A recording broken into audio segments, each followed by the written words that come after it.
कहाँ हो भैया? मैं घर हूँ दीदी, बोलो। अभी मेरे ससुराल आ जाओ। क्यों, क्या हुआ दीदी? और तुम रो क्यों रही हो? यहाँ बहुत बड़ी प्रॉब्लम हो गई, तुम्हारे जीजाजी मुझसे तलाक मांग रहे हैं। क्या? लेकिन दीदी आपके और जीजाजी की शादी को तो 12 साल हो गए, फिर अचानक ऐसा क्या हुआ कि जीजाजी तलाक मांगने लगे? कुछ मत पूछो मेरे भाई, तुम फौरन मेरे ससुराल आ जाओ। ठीक है दीदी। करे क्या कोई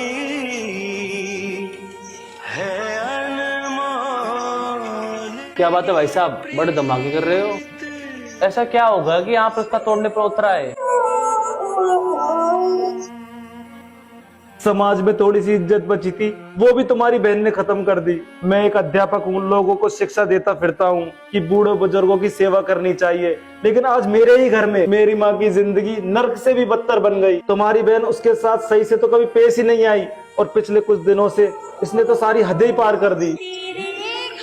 ना ही उसे टाइम से खाना देती थी, ना अच्छे से बात करती थी, और ना ही बच्चों को बात करने देती थी। मैं जब भी ड्यूटी से घर आता था तो मेरी माँ मेरे सामने रोया करती थी। लेकिन भाई साहब, अम्मा जी कहाँ हैं? मामा जी 10 दिन हो गए, दादी जी तो बुआ जी के घर चली गई हैं। वो बेचारी और क्या करती, यहाँ उसका सांस लेना दुश्वार हो गया था, और अब पूरे मोहल्ले में चर्चा चल रही है। जिस माँ ने अपनी सांसें देकर अपने बेटे को पाला था, आज उसी बेटे ने अपनी माँ को घर से बाहर निकाल दिया।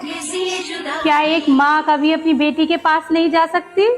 हाँ जा सकती है, लेकिन खुशी मन से, अपने ही घर में तिरस्कार होकर नहीं। अरे लालत है मुझ पर, जो एक बेटा अपनी माँ को रोटी तक नहीं दे सकता। मुझे पढ़ाया लिखाया, अपने पैरों पर खड़ा किया। जब मेरे पास माँ ही नहीं तो मैं बीवी बच्चों का क्या करूंगा? मैं इन सब का त्याग करता हूँ। ना मुझे बीवी चाहिए और ना ही बच्चे। दीदी, तुम बिल्कुल गलत हो। इस मामले में मैं भाई साहब के साथ हूँ। सुबह से अपनी गलती की माफी मांग रही हूँ, लेकिन ये है कि मुझसे बात ही नहीं कर रहे हैं, बस तलाक की लत लगा कर बैठे हैं। आपने बहुत बड़ी गलती की है, ये ऐसे नहीं मानेंगे। आप बच्चों को मेरे साथ लेके आओ।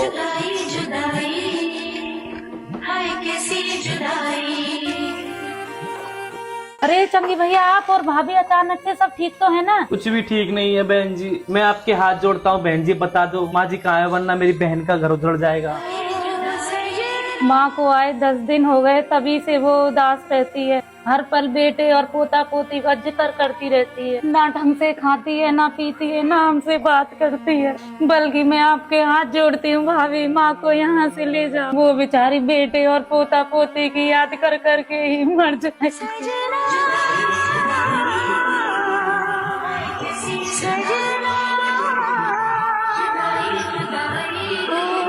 कैसी हो मेरे बच्चों? पापा आपके बिना रो रहे हैं। दादी। क्या? हाँ दादी, प्लीज घर चलो।